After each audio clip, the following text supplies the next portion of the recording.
Hello, everybody. It's the Anita and Dario show. Welcome, welcome, welcome. Good morning, or good afternoon, or good evening. I guess depending on where you're signing in from.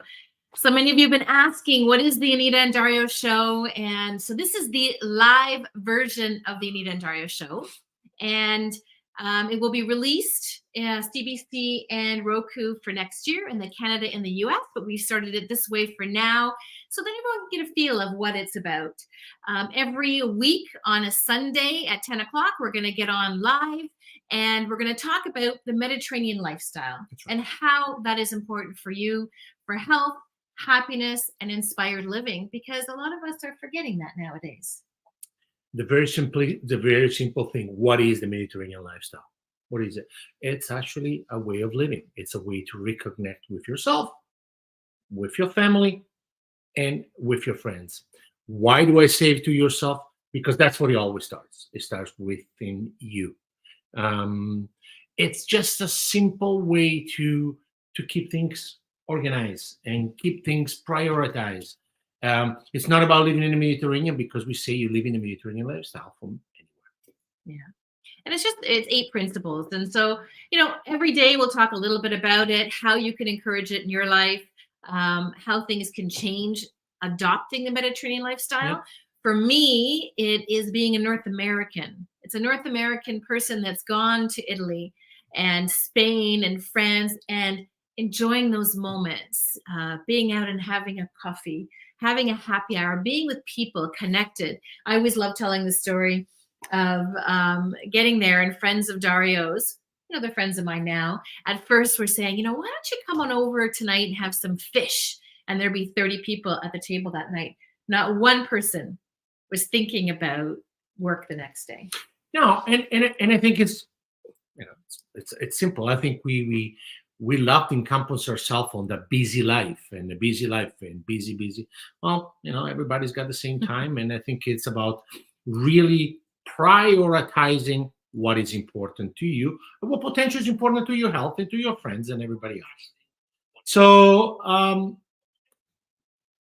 let's talk about why are we doing what we're doing, because that's an important part. I mean, it's sometimes we it's not about telling our story. It's about telling stories about what is out there, what is important to us and potentially could be important to you, right? So. Yeah. I was just checking if everyone can hear us okay, because we went right in running. And if you can't hear us, or if there's some type of a problem, please reach out to us so we can know.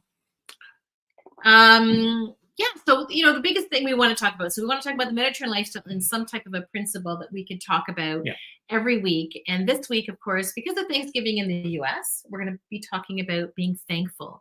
And we've got some really nice stories to talk about that have come up. And we want to always keep these within 20 minutes. So we're going to not be too jugged. But I think the biggest one is there's a few of them. Yeah. One are close friends of ours, and one is sort of a star. But one that sort of stuck out for us today was John Bon Jovi and his Soul Kitchen.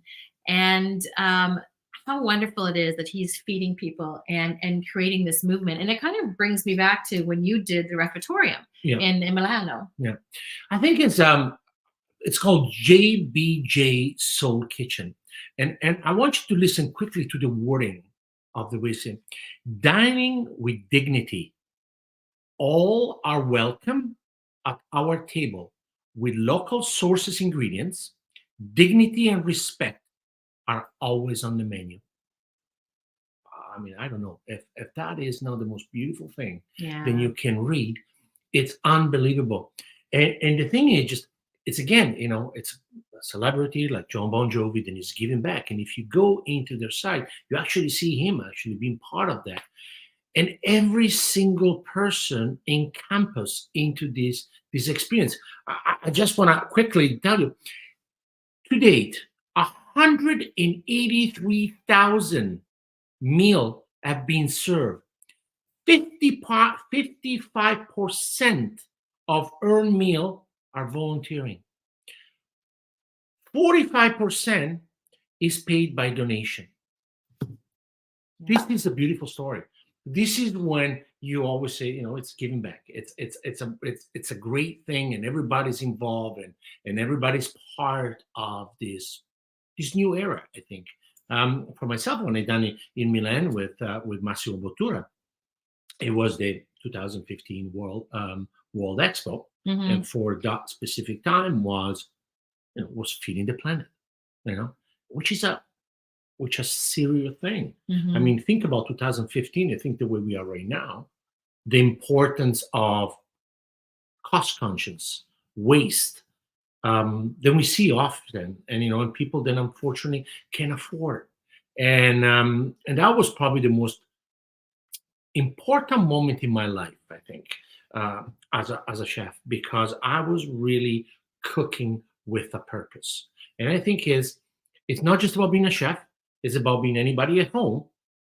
Whatever you do, even on a Sunday, on a Saturday, you're cooking, you feed yourself with a purpose. And think about where you're sourcing your ingredients and how you do it.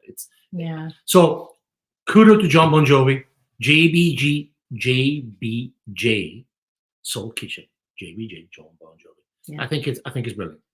And that's one thing that we're reaching out to him to see if we can somehow volunteer, because everything that we're doing this year, and my line is, I love this line, it's only knowledge until it gets into your bones. That's right. And that's what I'm finding we're doing this year and for next is proceeds of a lot of our programs and what we do are going to be reaching out in my coaching practice and also in what we're doing here with Live Your Life, giving back to people. So that's one place that we're definitely going to look to volunteering and helping out to be able to feed them. We've done soup kitchens in our local town too, where it's snowing today. We got snow today. So that's something that we're going to be reaching out, and it's such a great thing to be able to, I think it's feeding them, but it's also reaching out. It's reaching out to people, and it's surprising how many people nowadays are having more of a difficult time putting food on their plate. And it's not just what we think of the people that are homeless, it's the everyday person as well. And that's what I love so much about the dignity part of this, which brings us to another great story that we love. And that's friends of ours, Dan and Julie, and they've also started an initiative. So Dan and Julie, they came with us to Tuscany. One of our retreats, And one of our retreats. And we have this one experience that we do with this pizza night where you make pizza in an epicart. Now, I got to admit, Dan was pretty advanced in what he was doing, and he just has an inspiration for cooking. He loves it. He makes a very good pizza. And Julie, of course, is there supporting as well. And so they've created this initiative. And of course, they learned a few techniques, I think, from Italy. In Italy, they have different flours. And so it's interesting. When we made it, they said, you can't really call it a pizza. It's because it's a very interesting kind of dough. But it was so delicious and so healthy for you. And so Dan and Julie have created this initiative. They yesterday was their first pizza thing. It's called Off the Beach. Yeah. It's in Jacksonville, Florida. I can see this thing really taking off. And they pick a charity every month. They do this once a month. Yeah. And the first one they've donated, I think the next one we're going to be there in January. Yeah. We're going to sponsor part of it, and we're going to, of course, be there to help out. Yeah.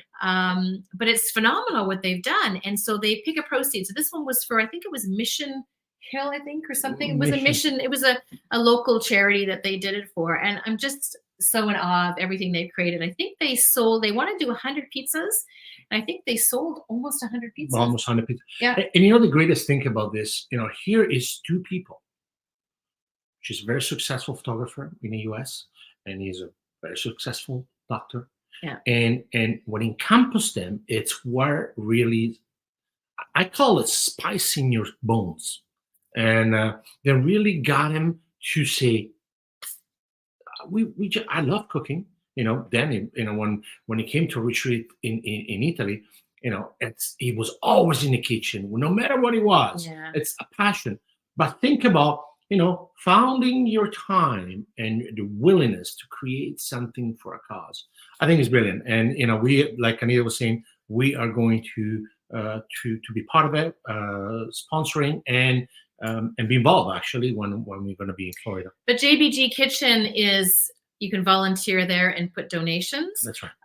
And they're feeding the homeless. But Dan and Julie, what they're doing is, if you're wanting a pizza, Yeah. Go over there and buy a pizza for them. And I think they have, was it like 6 different types of pizzas you can? Yeah, it's crazy. I think it's phenomenal what they're doing. Yeah. So if you're hungry and you're wanting to do a pizza, it's just automatically going to the cause because they've put in their money to buy the equipment, to buy the products, Yep. and everything that comes from selling that pizza is going directly to the cause of the month. So it's a really Brilliant. done. And you know what? It's doing it from the heart, and that's what we're needing more of, is to do things from the heart. And that's another great story. I mean, this is a beautiful story. I mean, close to us, and we're proud, and people do stuff like that initiative, because that's what changed the way the world is going, and I think it's a good thing. People say, "Oh, well, I think things are going to get better." We have to start thinking with a different frame of mind. I mean, think about our ancestor many, many years ago. They went through worse things than we did, and they adapted, and they brought something good for us now. And that's the reason for the Anita and Dario show. We're only talking about happy things. That's Every right. time we've turned on the TV, it's always negative, and we don't always want to hear that. So No. we want to hear about good stories, and that's one of the principles of the Mediterranean lifestyle, is to be thankful and have gratitude. And so that's the 2 things that we want to talk about, in 2 recent topics that kind of go to one of the principles of the Mediterranean lifestyle. And then number 2, we want to talk about, bring this back to, and I know we weren't going to talk about this, but I have another story that kind of comes up. When I was younger, my mom, she always bought organic. Oh. So we're talking, oh my gosh, how many years ago? And there were very few 2 years ago. stores. You were 2 years ago. You were a little child. Oh yeah. I don't know what you're talking I'm about. like, what? So many years ago, my mom could only go to specific stores. Right. Some farmers markets had it. The grocery stores like Ambrosia, I remember Ambrosia was one of the few stores that had it locally where we are, and it wasn't very common. And when I would see that apple that my mom would buy, it was all warped. Sometimes it had like a little marking in it or something, and we cut that out because it was considered true organic. Nowadays, everything looks so beautiful that's organic. And I can't say for sure, but I question it. Why all of a sudden, over all these years, has organic been perfect? All the produce and the vegetables are perfect. And it's because we think we need to have a perfect society, and it's not true. And then hence why we want to bring up this ugly produce, which I came across, this movement. There's many movements out there, but this ugly produce sort of came out, and they actually take the potatoes, the carrots that are they come out of earth. They're a little lopsided, they're not perfect, and they will sell them at the markets. Yeah. And people will buy them, and I think proceeds of it, I think it helps the farmers too, because you can't always have everything perfect. I mean, I know with our garden, it's never perfect. We've had some funny looking things in the garden. You gotta realize, there is animals. Yeah. There is things that happen. I mean, we learn also in our garden. I mean, I remember one year, and completely unknown to us, we decided to grow tomatillo, green tomato. Well, we never know that tomatillo needs to be planted in pair. Well, obviously, if you only have one plant, it's going to be hard to do it. So what I did, every day, what were you doing? I was researching, and I found I got a cotton swab, and I would actually cross-pollinate myself, but I would cross-pollinate with the tomatoes that we had to see if something would grow, because you've got the male and the female, and we were learning as we go. Even our insects, we're doing everything organic. So I was learning as we went how to deter the animals, the insects, from getting to it in a natural way. And that definitely was a learning curve. But I think what the ugly produce is encouraging is understanding and really the support to the farmer. I mean, this year we've been traveling, in different countries around the world, and the farming. You go to a farmer, and if you take a tomato right out of the vine, and sometimes it's not just perfect, but you bite on it, all the nutrients are there, all the perfection is there, and that's what organic is. Organic is as it is. If you translate it from the English language, it's perfect as it is. Yeah. So sometimes I when I came to North America, and again, to me, it's been always an adjustment because my family. or my grandmother used to have il fruttivendolo, the man who sells the fruit and vegetable. Then he would just give you fruit and vegetable the way they are, and they were what they were. So when it came to North America, this bulk buying, or going to a store and seeing all this stuff, then it's labeled organic, and you look at it, say, It's too okay, perfect now. they're just too perfect. Yeah. No, they're not good. I'm not saying that by all means, but our impression of organic is completely different, and we really love with this ugly produce is coming up with, because it's really is helping you understand, and it's helping the producer or the farmer to really come up with great things. It still tastes the same. It still has the same nutrients in it, and that's the most important thing. I think we even have a video of us with one of our eggplants that were kind of curved like a happy face. Yeah. And we have some pictures of us, and it's a happy moment. But it kind of brings me also to Farmer Lee John. Yes. Is it Farmer Lee John? Farmer Lee, yeah. Farmer Lee. And he doesn't call it organic farming. He calls it sustainable farming. And we actually interviewed him a few weeks ago. And what I'll do is I'll go back and I'll add this to the link down in the comments, the interview that we had with him. And he calls it sustainable farming. It just goes back to the way it used to be. And it's interesting because he tells a story about the carrot. And believe it or not, the carrot, we used to only use the top part of the carrot. The little green part. The green part that would come out, the stuff underneath, they would throw out. Yeah. And I was like, what? That's crazy. Because now we only use the bottom part of the carrot, and then the top part we throw out.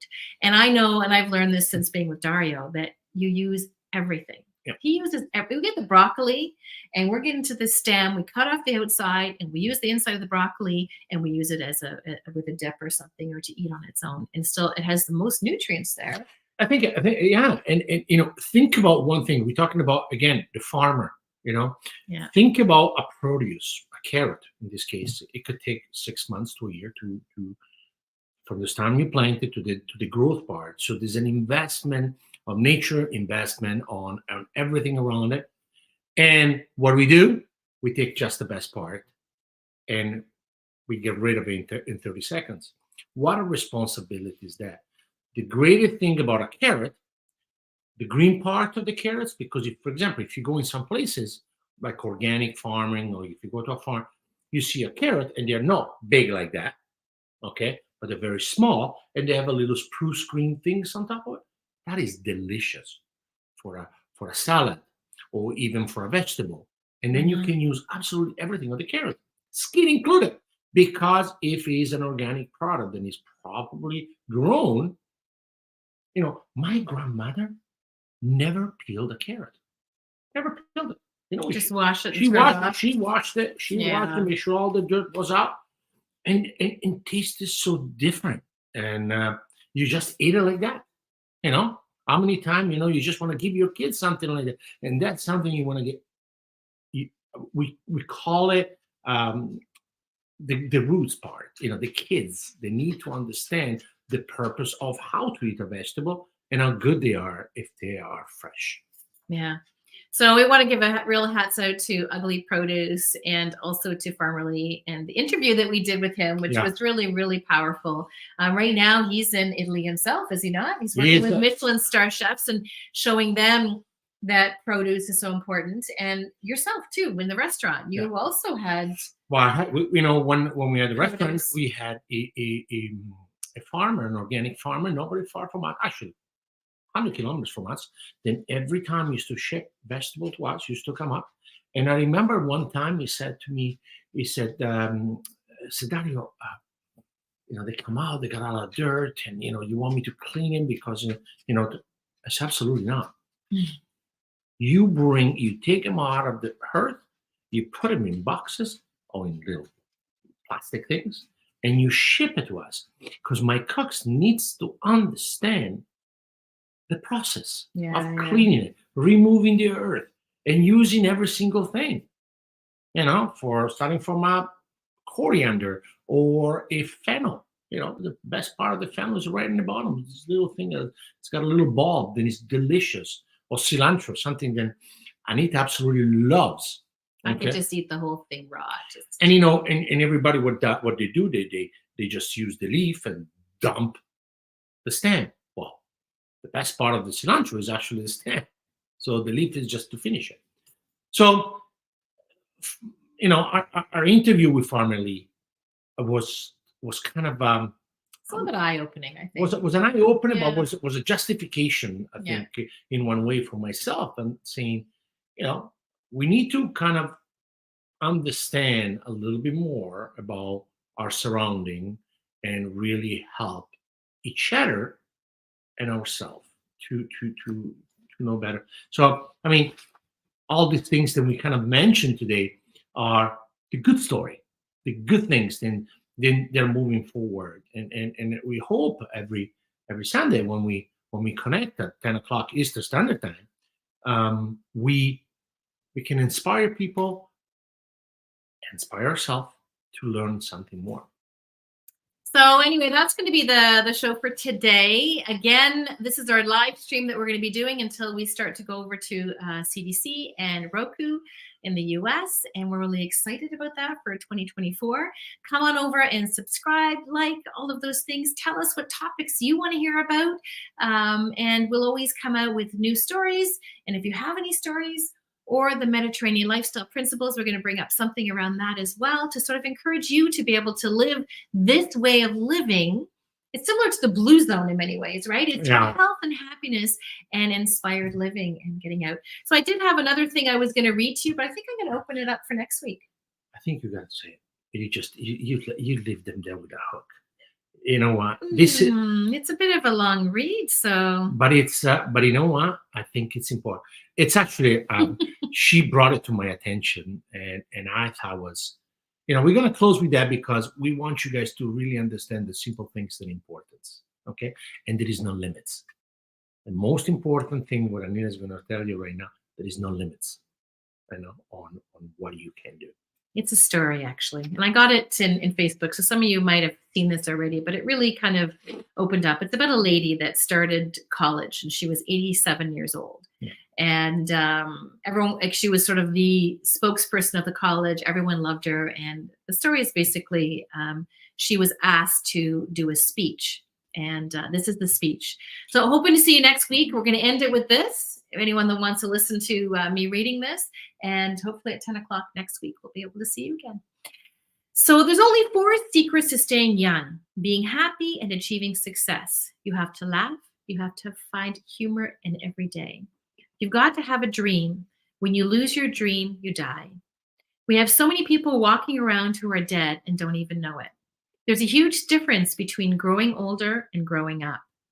If you are 19 years old and lie in bed for 1 full year and don't do one productive thing, you will turn 20 years old. I am 87 years old and staying in bed for 1 year and never doing anything, I would turn 88.